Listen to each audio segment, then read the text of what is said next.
independent music in a mainstream world. Next on Carpe Diem.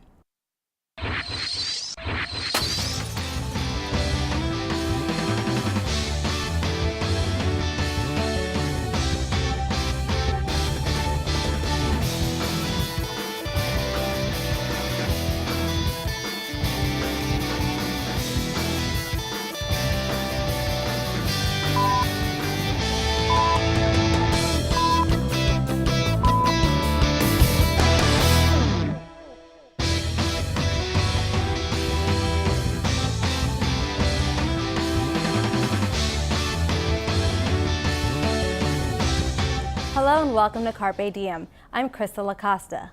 Independent music, often referred to as indie music, is music produced independently by artists, away from the major commercial record labels.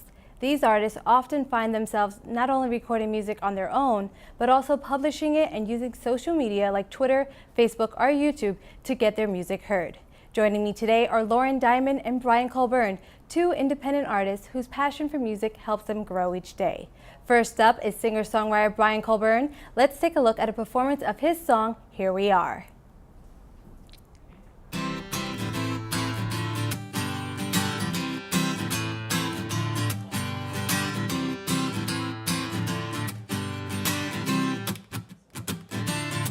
When I look into your eyes, I know things are gonna be okay.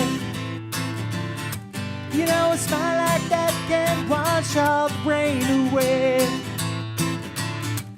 My other half, my better half, I'm missing peace, and on a stressful day, a little sigh of relief.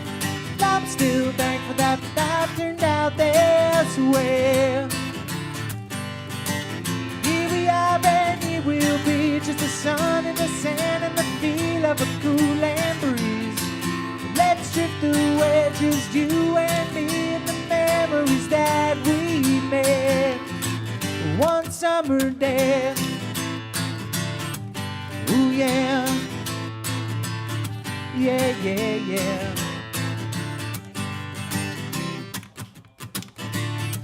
We could travel to New England where it's known to snow and May, or to the sunniest beach in California on Christmas Day. We could try your luck in Vegas where the odds are none, but with you here by my side, it's like I've already won. I'm here waiting, so just name the time and place. Here we are, and here we'll be, just the sun and the sand and the feel of a cooling breeze.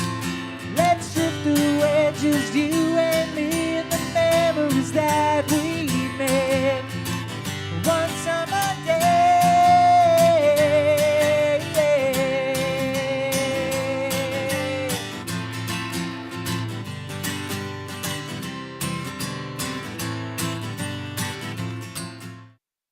Joining me now is Brian Colburn. Welcome, Brian. Thank you. So, Brian, that's a great song. Tell me about it. That's one that I wrote in 2008 for one of my first CDs that I had done after my daughter was born. It was on my Time Marches On album. I'm actually going back and re-recording that song now with a full band for my next release that's going to have everything from piano, ukulele, everything else. It's going to take it a little more in the route that the song should be heard in. So, walk us through the process of how you put together new music. Usually what it is I'll write a song on just guitar and vocals all the way through from start to finish. And what I'll do is I'll lay it out in a mixer myself, because I do my own recording. And slowly I'll start adding in bass. I have some friends that are extremely talented, Sean Faust, Chris Van Cleve, they're my friends who play keyboards, DC Slater, who's a guitarist. I'm blessed to work with many different musicians who will come in and record different parts for it, and I'll just build the song up. So it usually starts with just a guitar and vocals and builds from there. And then from there, you publish it yourself and everything? Yes, I work through independent publisher like CD Baby, who distributes it to sites like Amazon, iTunes, and all the different social media, all the different online music stores. So they basically handle the distribution for me, but I work through them.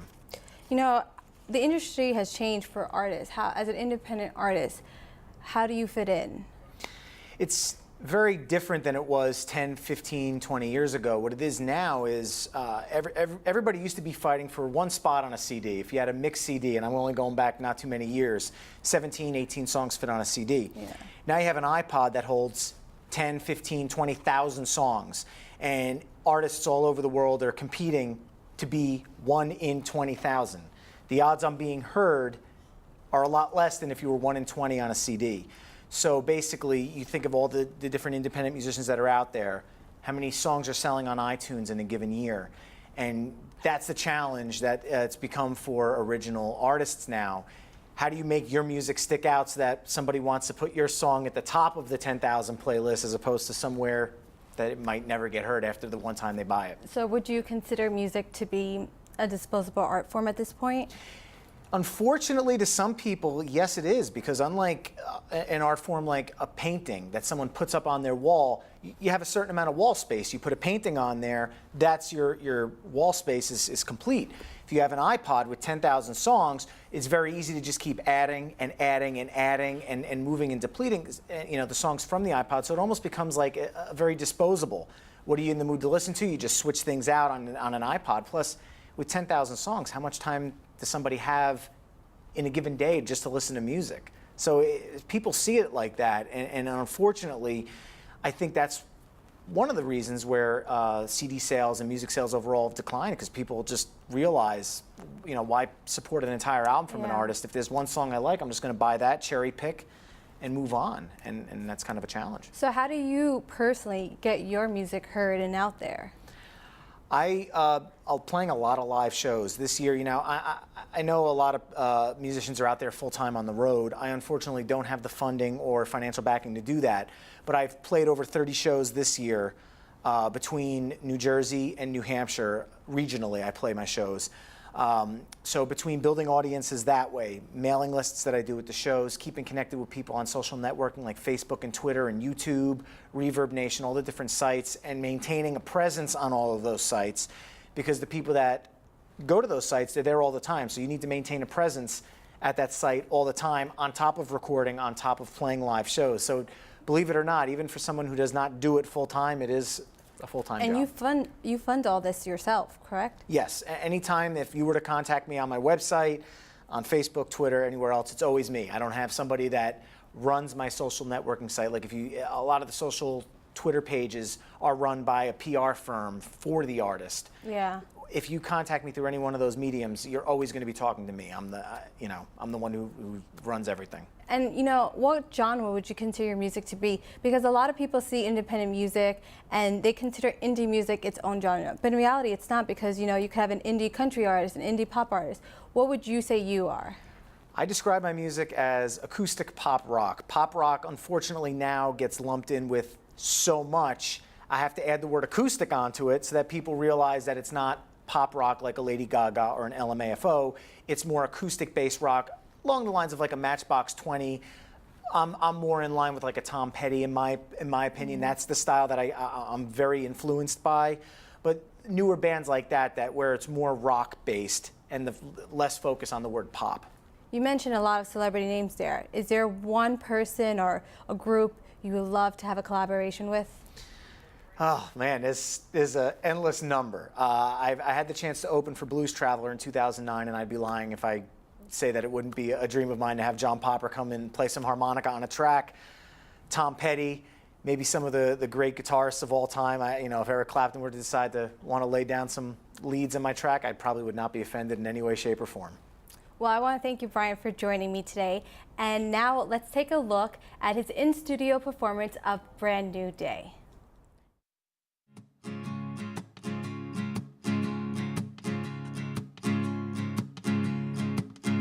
Every day seems the same, from the first alarm ring until you crawl back in the bed. As the grind takes effect, you can safely place a bet that the complaining never ends. You need to let it go and then let it lie.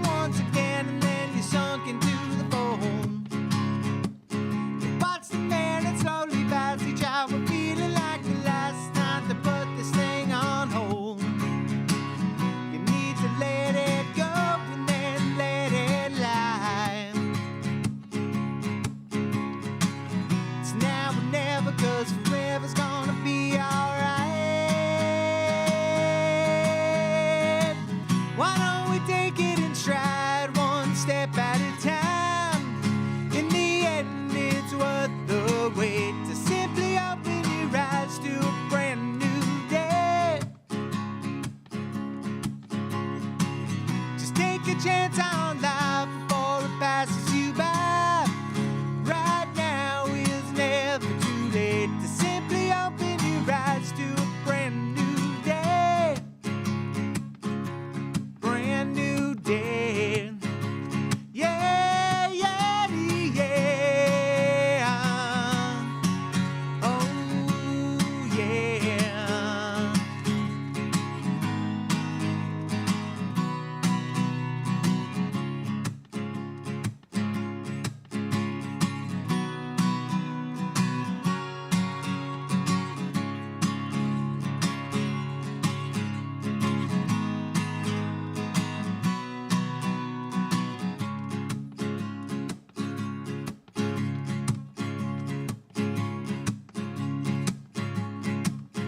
Treat each moment in your life as one you're fighting to survive so you can live another day. Wish the week would finally end, but soon another one begins as you just wish your life away. You need to let it go and then let it lie. It's now or never, 'cause forever's gonna be alright. Why don't we take it in stride, one step at a time? In the end, it's worth the wait to simply open your eyes to a brand new day. Just take a chance on life before it passes you by. Right now is never too late to simply open your eyes to a brand new day. Brand new day. Brand new day. Oh, yeah. If you would like more information about Brian's music or any of his upcoming shows, check out www.briancolburn.com. Up next is singer-songwriter Lauren Diamond, who still considers herself a diamond in the rough in the music industry. Here she is with her original song, We're the 99.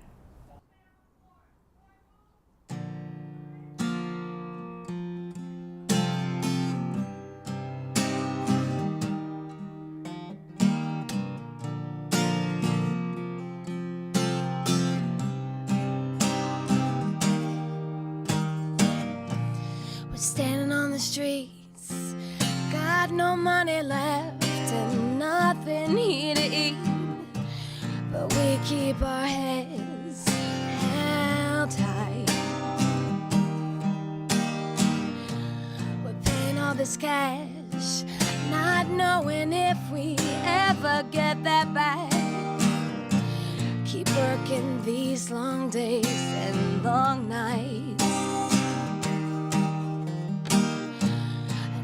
The sun's on the ground, he's got bullets in his chest from being so kicked around. But who really wins when our boys are not found? With the 99 of them, please help me, so I can be what I am. With the 99 of them, please help me, why won't you do what you can? A mother with no voice, who was brought to this world with no home and no choice. They look at her like she is nothing. She hopes that she is something. These policies lock me in. If I don't have that money, then nobody's listening. But where are the people to make this stop happening? I promise reform that I'll never see. If I keep on working, my children can share with their family. Where's the justice to set us all free? Oh, I hope you see we're the 99 of them. Let's rise up, take a stand, so we can be all we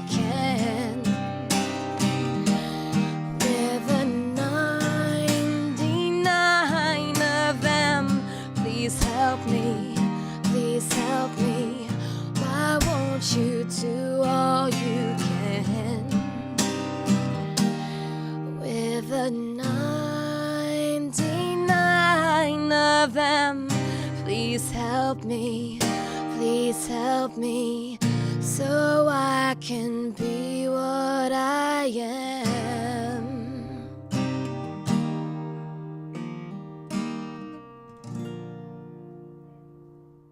Here with me now is Lauren Diamond. Welcome, Lauren. Hi. So that's a pretty powerful song. You know, it appears on Occupy This Album, which is a compilation of different songs that demonstrate or support the Occupy Wall Street movement. How did you get involved? Well, for starters, I was working with a producer, and his name is Paul Fry, and he works at Soundtrack Studio, and they brought me in for an audition, and it was for this band that they were putting together. I have no idea how they heard of me at all, still to this day, but they brought me in, and it wasn't the part that they were looking for the band, but I felt like, you know what, it didn't work for that, but maybe I like the vibe, I like the energy of this place and, you know, what they had going on, so I kept, you know, trying to text him and let him know when my next shows were, until he finally came to a show and he got to hear me, and it opened up doors. He thought of me because he, from the line down, he was, you know, they were putting this all together at the studio, and, you know, they were like looking for a lyricist at first, and he thought of. So they originally wanted you just to write a song? Just to write it. Okay. And there's a lot of celebrities that were on the album. And he asked me, and I was like, absolutely. At first he said, do you know anything about the movement? And to be honest with you, I said, no, I don't. And I worked right by it, and I kind of went over to the site at Wall Street, and I started asking questions and learning more about it.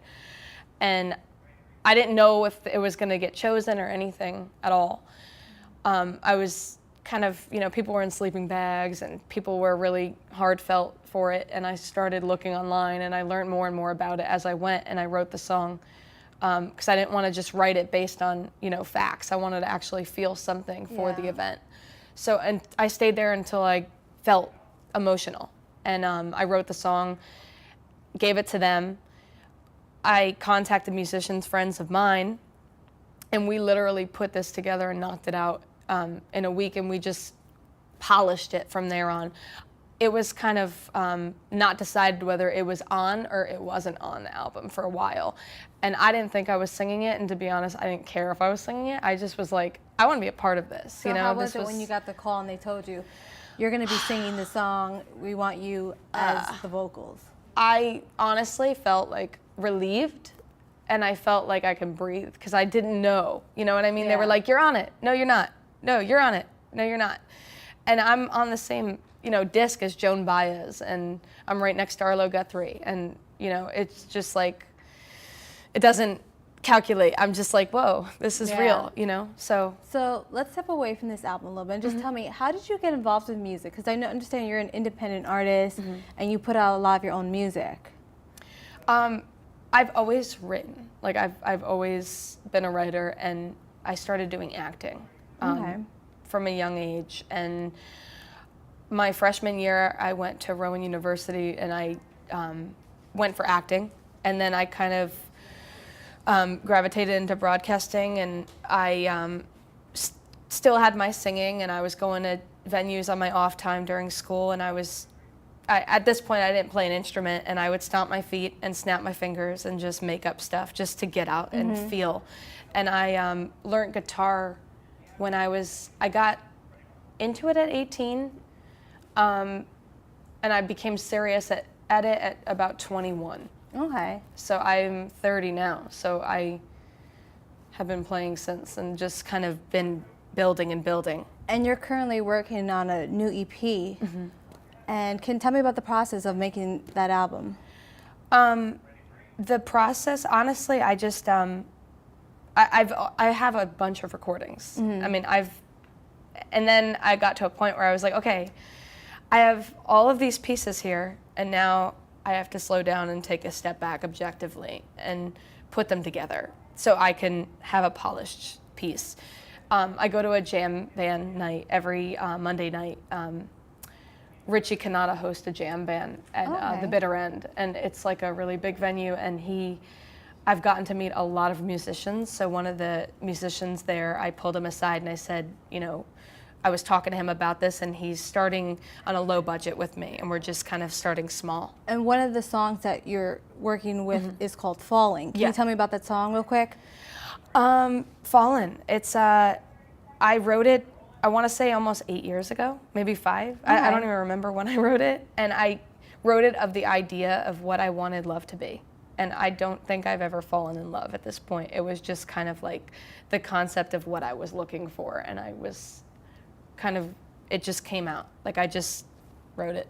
Well, we actually have a performance of that song. So now let's take a look of a video for Lauren's song, Falling.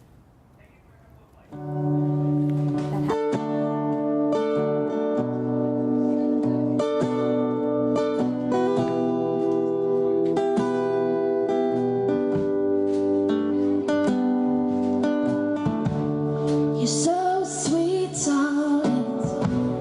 You take me places I never thought I'd be. I never thought I'd be. You give me goosebumps.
Well, Lauren, that was a great video of falling, and I want to thank you again for joining me here today. Thank you. So if you would like more information about Lauren's music, please visit www.facebook.com/Lauren Diamond Music. If you would like more information about Carpe Diem, please call us at 973-655-5158 or email us at the email address on your screen, carpediem@mail.montclair.edu. For Carpe Diem, I'm Crystal Acosta.